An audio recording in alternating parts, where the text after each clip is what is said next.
Hi guys, welcome to the channel. और आज हम लोग बात करने जा रहे हैं क्लास 10 का ट्रिग्नोमेट्री के बाद वाला चैप्टर है, जिसमें हम लोग एप्लीकेशन की बात करेंगे। ट्रिग्नोमेट्री का कहाँ कहाँ रियल लाइफ में एप्लीकेशन होता है, ठीक है। तो बेसिकली मैंने जैसे पहले चैप्टर में पिछले ट्रिग्नोमेट्री के चैप्टर में बात की थी इंट्रोडक्शन में कि ये बहुत ही एप्लीकेबल चैप्टर है। मतलब बेसिकली अगर तुम ट्रिग्नोमेट्री देखो तो बहुत ज़्यादा एप्लीकेबल है, और अगर अदर मैथ्स के तुम चैप्टर्स की अगर बात करो तो उनके रिस्पेक्ट में, उनके रिलेटिव, ठीक है। तो आओ देखते हैं। तो हम लोग बेसिकली क्या पढ़ेंगे, तो हम लोग पढ़ेंगे एप्लीकेशन। अब एप्लीकेशन मतलब क्या, जैसे हम लोग ने भी क्या क्या पढ़ा था, चलो थोड़ा सा रिवाइज कर लेते हैं आखिर हम लोग ने पढ़ा क्या क्या था। तो देखते हैं आखिर हम लोग ने क्या क्या पढ़ा था इसमें। बेसिक प्री रिक्विजिट, मतलब हम लोग को क्या क्या जानकारी होनी चाहिए इस चैप्टर में आगे बढ़ने से पहले।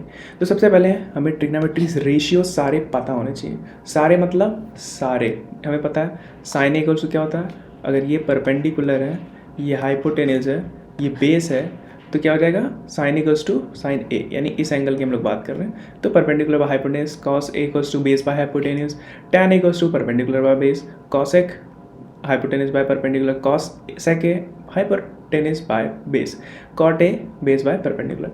इसको हम लोग ऐसे याद करते हैं कि साइन, तो एक ट्रिक है, मतलब कॉस और टैन, इसका याद कर लो क्या होता है, perpendicular by hypotenuse, base by hypotenuse, और क्या होता है, परपेंडिकुलर बाय बेस। तो हम लोग इसको ऐसे याद करते थे, पंडित बद्री प्रसाद हर हर बोले, ठीक है। तो ऐसे याद कर सकते हो, कुछ भी कैसे अपना ये इसको कुछ कहते हैं, मुझे याद नहीं आ रहा है, लेकिन इसको तुम बना सकते हो। जैसे हम लोगों ने ये बनाया था, पंडित बद्री प्रसाद हरि हर बोले, ठीक है। ऊपर साइन कॉस टैन, और इसका जो बाकी होता है कोसेक सेक, ये क्या होता है, इनका अपोजिट होता है। साइन का अपोजिट कोसेक, कॉस का अपोजिट सेक, और टैन का अपोजिट कॉट होता है। तो ये तुम्हें याद हो जाना चाहिए। ये क्या, जो पिछले चैप्टर में जितना चीज़ पढ़े थे, काफ़ी गैप हो गया इस पिछले वीडियो में, तो 10-15 दिन में तुम लोग को पूरा चैप्टर लगा लेना चाहिए। लगा लियो तो बहुत अच्छी बात, नहीं लगा तो प्लीज़ लगा लो, ठीक है। चलो अब आगे देखते हैं। तो इस चैप्टर में हमें और क्या ज़रूरत पड़ेगी, ये सबसे इम्पॉर्टेंट चीज़ है, इसकी ज़रूरत तो हमें पड़ेगी। इसकी मतलब क्या है कि हमें सबकी वैल्यूज़ पता होने की, साइन 0 वैल्यू क्या होती है, साइन 30 क्या होता है, साइन, तो पिछले चैप्टर में उतना कुछ खास यूज़ नहीं होता है, लेकिन इस चैप्टर में बहुत यूज़ है उसका। तो इस चैप्टर में इन सबको प्लीज़, वैसे उसमें भी ज़रूरत थी, ठीक है। तो इस चैप्टर में हमें इनकी सबकी ज़रूरत फिर से पड़ेगी। साइन 0 की वैल्यू 1/0, साइन 30 की वैल्यू हाफ, साइन 60 की वैल्यू √3/2।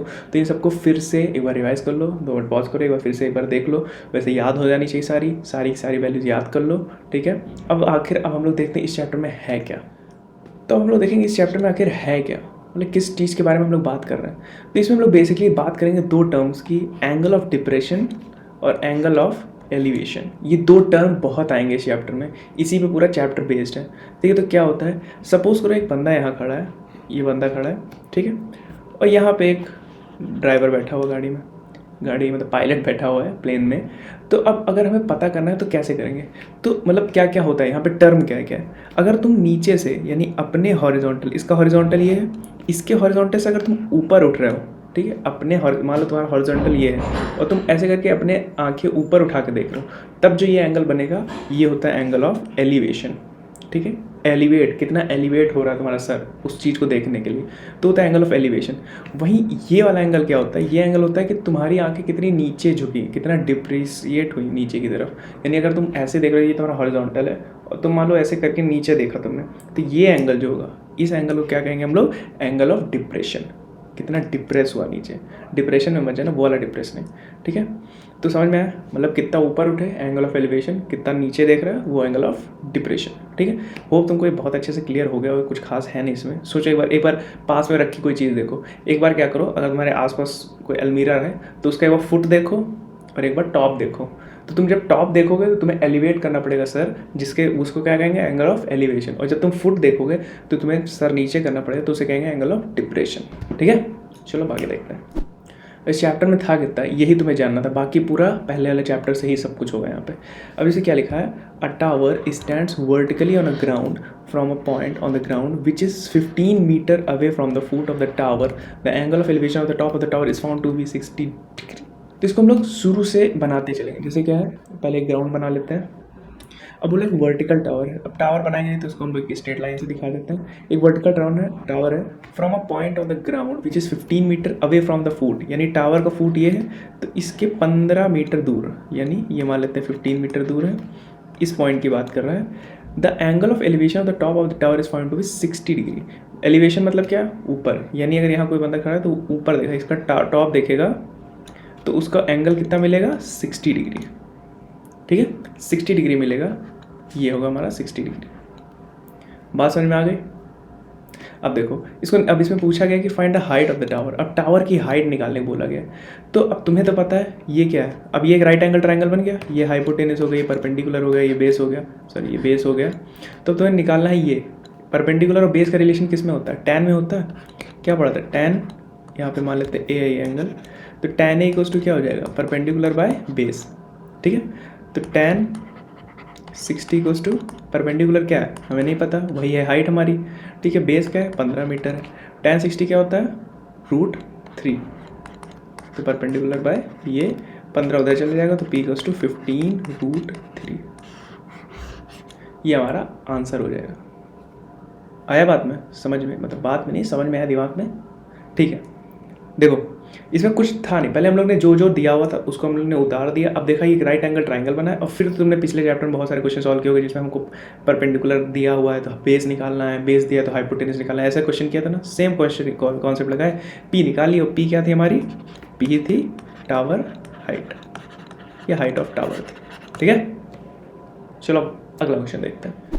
अब ये बड़ा सा क्वेश्चन नज़र आ रहा है, देखते हैं इसमें क्या है। एक electrician, an electrician has to repair an electric fault on a pole height 5 metre. She needs to reach a point 1.3 metre below the top of the pole to undertake the repair work. ठीक है, figure में बना दूंगा। Wait what should be the length of the ladder that she would use which when inclined at angle 60 degree to horizontal would enable to reach the required position. Also how far from the foot the pole should be placed to the foot. अब ये question कैसा है, ये question ऐसा है जो आएगा, मतलब ये ऐसा है जो तुम्हारे में टफेस्ट क्वेश्चन अगर मानोगे, तुम्हारे अगर बोर्ड में जो टफेस्ट क्वेश्चन आएगा वो कुछ ऐसा आएगा। ठीक है, तो इसमें क्या बोला है कि एक टावर है। ठीक है, ये सरफेस बना देते हैं, टावर है, बोला है कि electrician has to repair electric fault on a pole of height. अब इस पोल की हाइट कितनी दे रखी है, 5 मीटर। ठीक, she needs to reach point 1.3 below the top, यानी टॉप से 1.3 मीटर नीचे, यानी ये हाइट पहुंचनी है उसको, यहाँ पे उसको पहुंचना है रिपेयर करने के लिए। ठीक, what should be the length of ladder. अब बोला है कि एक लैडर लगाई गई है यहाँ से ऐसे, जो कि क्या है 60 डिग्री इंक्लाइंड है, और वो इसी पॉइंट पे पहुंच रही है। ठीक है, अब जैसे कि मैं एग्जांपल दूँ, जैसे मान लो ये टावर है। ठीक है, ये हमारा टावर है। अब इस टावर पे क्या होगा, मान लो ये कितना है, ये 1.3 पूरा 5 मीटर का है, और ये 1.3 मीटर। अब ये 1.3 मीटर है, तो यहाँ पे हम लोग ऐसे करके लैडर लगाए। अब ये जो लैडर लगाए हैं यहाँ पे, ये इस जगह पे इंक्लाइन कितना कर रही है, 60 डिग्री। ठीक है, तो ये 1.3 है, तो ये कितना हो जाएगा, देखो ये 1.3 अगर, तो ये कितना हो जाएगा, सिंपल सी बात है 3.6 हो जाएगा, सॉरी 3.7 हो जाएगा। ठीक, तो ये 3.7 हो गया। अब तुम्हें बोलना है, बताया क्या, how far from the foot the pole should be placed. अब बोला है कि ये डिस्टेंस निकालो, इसको मान लेते हैं x, और ये भी पूछा गया है कि हाँ what should be the length of the ladder, यानी इसको भी पूछा गया, तो इसको चलो y मान लेते हैं। अब ये दो चीज़ें पूछेगी, अब तुम्हें ये गिवन है, ये गिवन है, अब करना क्या है इसमें भाई, कुछ नहीं। मान लो हमको x निकालना है, तो अब हमें पता है tan, इसको a मान लेते हैं। tan a क्या होता है, ये परपेंडिकुलर बाय बेस होता है, परपेंडिकुलर में 3.7 गिवन है, बेस हमें x यही निकालना है, तो tan 60 equals to 3.7 by x, तो ये होता है कितना, √3, 3.7 बाय x कितना आ गया, 3.7 बाय √3। अब √3 वैल्यू बोली है कि इसको, ये 3.7 है, ये 3.7 है, इसको बोला 1.73 ले लो। अब इसको जो भी सॉल्व करोगे, जो आंसर आएगा वही हमारा आंसर हो जाएगा। ये हमारी क्या आ जाएगी, फुट से डिस्टेंस आ जाएगी। ठीक है, लैडर की फुट से, जो इसका फुट है टावर का, ये लेंथ हमारे पास आ जाएगी। बात समझ में आ गई, बहुत आसान था कि नहीं। अब एक और चीज़ पूछी थी, लैडर की हाइट, तो लैडर की हाइट भी ऐसे निकाल लो। मान लो तुम्हें ये गिवन है, ये गिवन है, तो sin 60 क्या होता है, sin 60 equals to perpendicular by hypotenuse, perpendicular हमें पता है 3.7 है, ये हमें पता नहीं y है, sin 60 क्या होता है, √3/2, ये 3.7 y उधर भेज दो, बाकी सब इधर ले आओ, 3.7 × 2 अपॉन √3, और y की वैल्यू रख दो यहाँ पे, ये हो जाएगा 4 7.4 अपॉन 1.73। इसको डिवाइड करोगे तो कुछ 2-3 आ जाएगा, जो भी आंसर आएगा वही तुम्हारा क्या आ जाएगा, लेडर की डिस्टेंस हाइट है। तो ये दिखने में बहुत बड़ा क्वेश्चन था कि नहीं, ऐसा लग रहा था क्या क्या क्या। तो इसमें कुल मिला के क्या है कि तुम्हारा इमेजिनेशन कैसा है, तुम कैसा सोच सकते हो, कैसे इमेजिन, कितनी जल्दी इमेजिन कर सकते हो, वो चीज़ है। वैसे क्या था, एक इलेक्ट्रिक पोल था, उसके 1.3 मीटर के नीचे एक लड़की को पहुंचना, लड़की के इलेक्ट्रिशियन थी, उसको पहुंचना था। तो और लैडर की हाइट हमें दी, लेकिन लैडर बताया था कि 60 डिग्री इंक्लाइंड है, तो हम लोग ने 60 डिग्री इंक्लाइंड किया, हाइट दिया था, सब कुछ दिया था, और पिछले चैप्टर का ट्रिग्नोमेट्री यूज़ करके हम लोग ने अप्लाई किया और अच्छे से आंसर आ गया। ठीक है, अब और भी क्वेश्चन देख लेते हैं, फटाफट ख़त्म करते हैं। अब देखो इसमें क्या दिया है, from a point P on the ground, the angle of elevation of top of the 10-meter tall building is 30 degree. The flag is hoisted at the top of the building and the angle of elevation of the top of the flag is staff from P is 45 degree. Find the length of the flag staff and the distance of building from the P. ठीक, बोला है from a point P, एक P point है on the ground, angle of elevation of the top of the 10-meter tall building. अब एक 10-meter tall building है, मान लो building बना लेते हैं, मान लो एक बिल्डिंग बना लेते हैं, ये ग्राउंड लेवल। अब बोला कि 10 मीटर की बिल्डिंग है, 10 मीटर की बिल्डिंग है। अब बोला 10 मीटर बिल्डिंग है, ठीक है। अब बोला एक पॉइंट P है, ये पॉइंट P मान लेते हैं। यहाँ से जो angle of elevation of top, मतलब इसके टॉप का जो है वो कितना दे रखा है, 30 डिग्री, ठीक। अब बोला flag is hosted at the top of the building at an angle of elevation of the top, ठीक है। तो यहाँ से एक फ्लैग होस्टेड है, मतलब एक फ्लैग होस्टेड है। अब बोला है कि P पॉइंट से इसकी डिस्टेंस कितनी है, अगर मैं ये डिस्टेंस देखूँ तो ये भी दे रखा है हमें, ये एंगल 45 दे रखा है। अब पूछा find the length of the flag staff and the distance of the building, मतलब ये पूछा है कितना, मान लो इसको x मान लेते हैं, और इसका हाइट पूछा है, इसको y मान लेते हैं। अब इन दोनों चीज़ की हमें वैल्यू निकालनी है, तो निकालते हैं। देखो इसमें हम लोगों को सिर्फ एक ही चीज़ दिया है, ये। अब ये दिया हुआ है तो हम लोग ये निकाल सकते हैं। चलो tan 30 इक्वल्स टू क्या हो जाएगा, tan 30 इक्वल्स टू 10 यानी परपेंडिकुलर बाय x हो जाएगा। अब तो मुझे पूरा लिखने की जरूरत नहीं कि tan a equals to perpendicular by hypotenuse, ठीक है। तो अब लिखने की जरूरत है नहीं, तो याद ही हो गया होगा अब तक। देखो tan 30 क्या होगा, हमें पता है 1/√3, ये 10x, तो यहाँ से x कितना आ गया, 10√3। और इसने बोला कि इसकी वैल्यू 1.73 लगो, तो इसकी वैल्यू आ जाएगी 17.32 मीटर्स।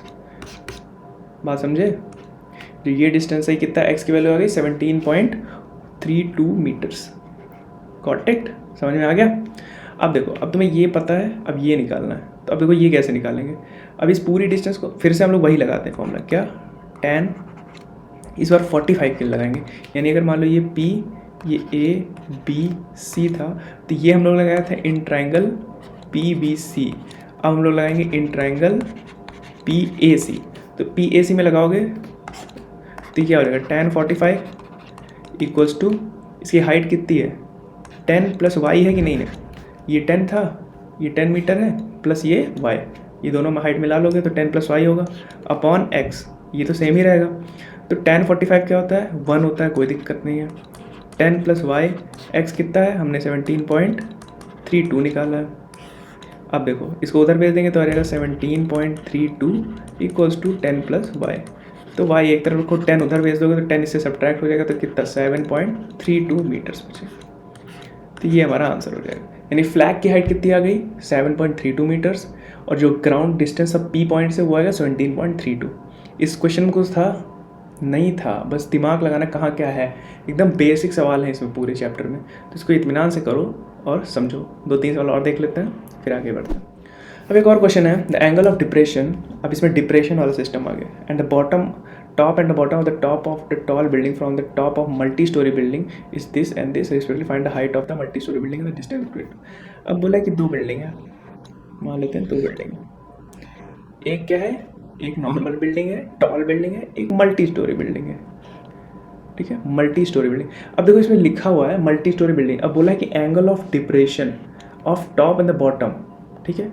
तो टॉप और बॉटम दोनों के लिए एंगल ऑफ डिप्रेशन है, देखो एंगल ऑफ डिप्रेशन है, दोनों के लिए मुझे सर झुकाना पड़ रहा है।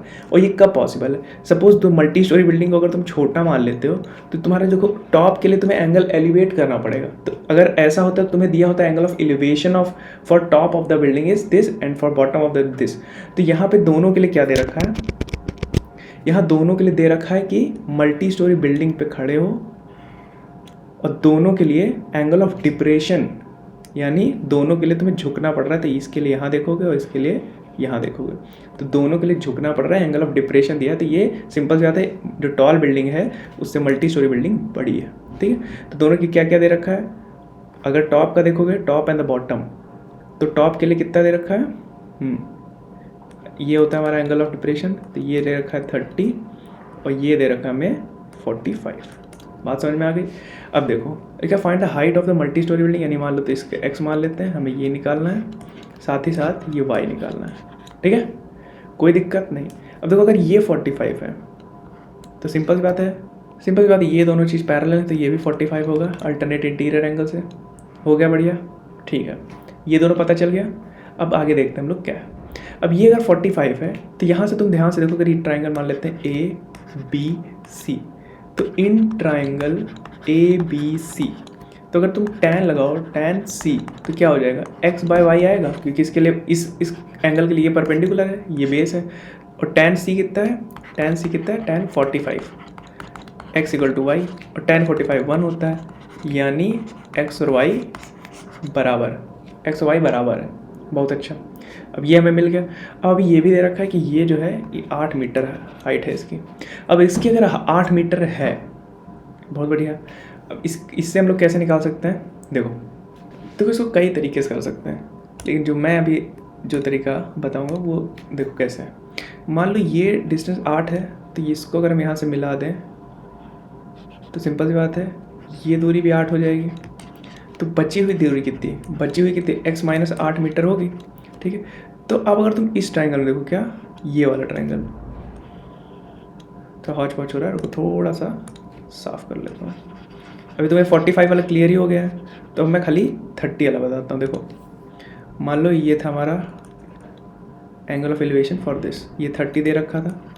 अब ये हमें पता है कितना है, x - 8, ये है x - 8, और हमें ये भी पता है ये डिस्टेंस तो x ही है। क्यों, क्योंकि अभी हम लोग ने निकाला x और y बराबर है, तो x y बराबर यानी ये भी x है, और ये दोनों पैरेलल है, तो ये भी x होगा। तो अब इस ट्राइंगल में देखो, इसको मान लेते हैं हम लोग कुछ भी DE मान लेते हैं, तो देखते हैं इन ट्राइंगल ADE, इसमें अगर हम लगाएं tan 30, tan 30 क्या हो जाएगा, देखो tan 30 में देखो क्या होगा।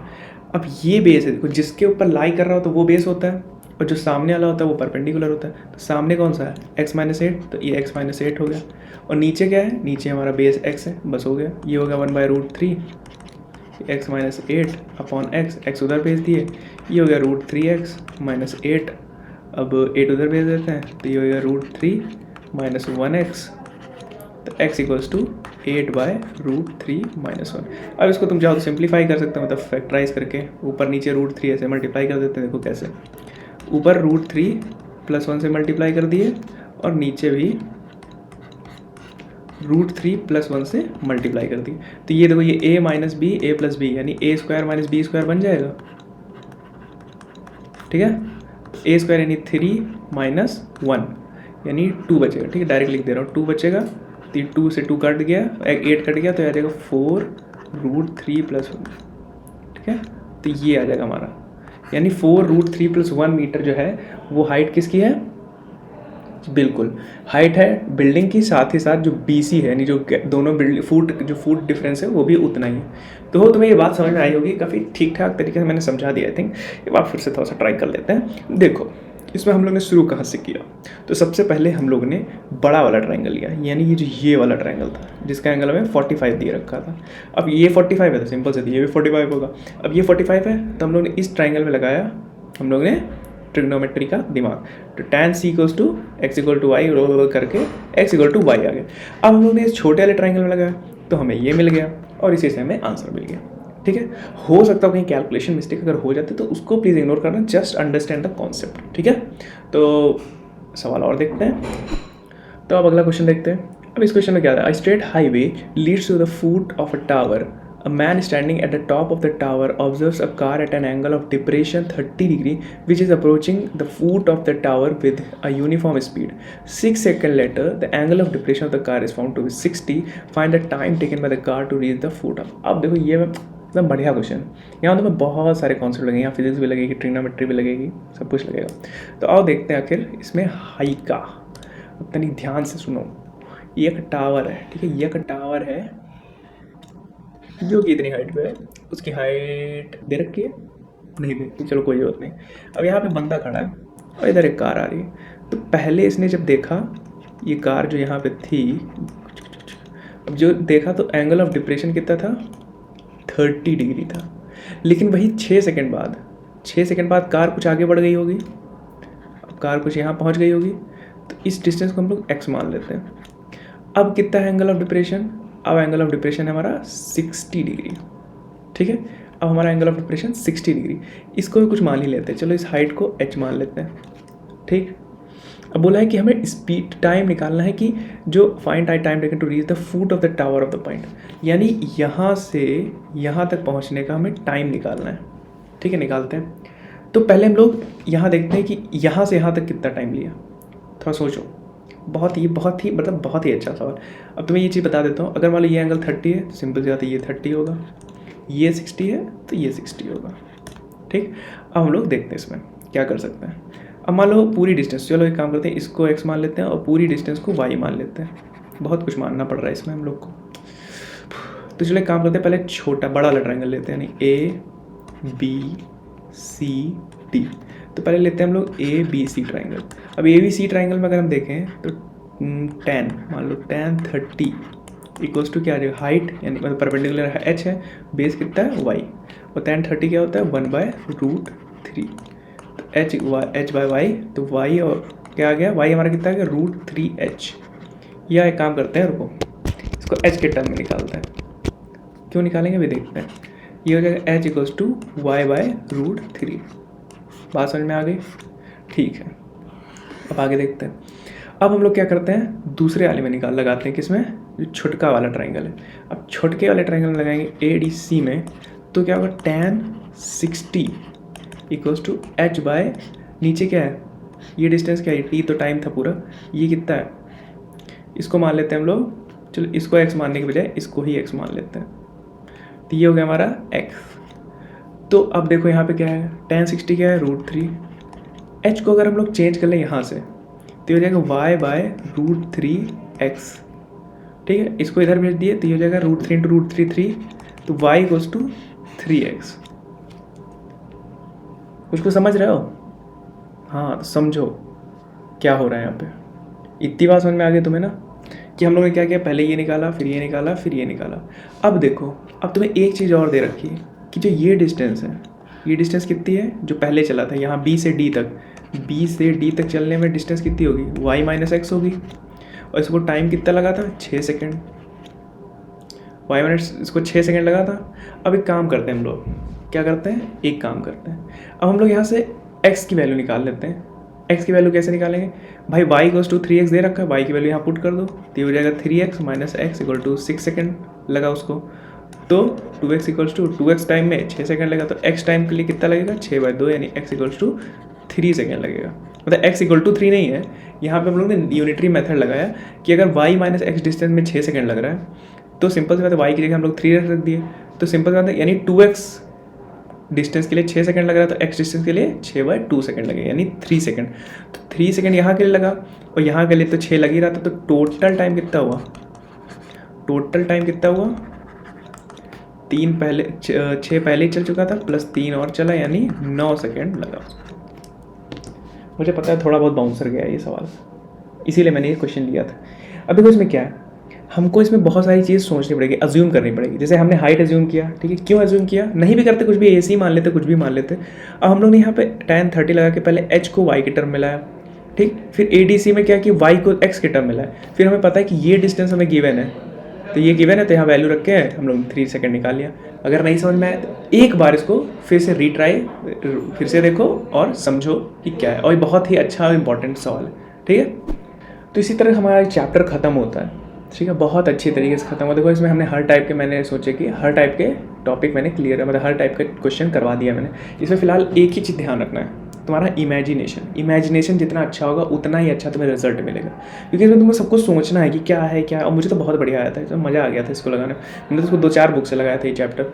तुम भी लगाओ, ठीक है। इसमें है कि एनसीईआरटी में बोला 15-16 क्वेश्चन होंगे, कहीं और से लगा लो अगर इंटरेस्ट लगे तो, बाकी तो क्वेश्चन उसी से आना है, लेकिन लगा लो, ठीक है। तो अभी इसको सॉल्व करो, फिलहाल जो क्वेश्चन दिए हैं उनको एक बार ट्राई करो, फिर एनसीईआरटी पूरी लगा लो, और उसके बाद और कोई बुक लगानी है RD शर्मा RS अग्रवाल तो वो भी लगा लो, और फिर चैनल से जुड़े रहो, आगे चलना। तो काफ़ी अच्छे यहाँ क्वेश्चन सीरीज़ आ सकती है, तो प्लीज़ सब्सक्राइब करना।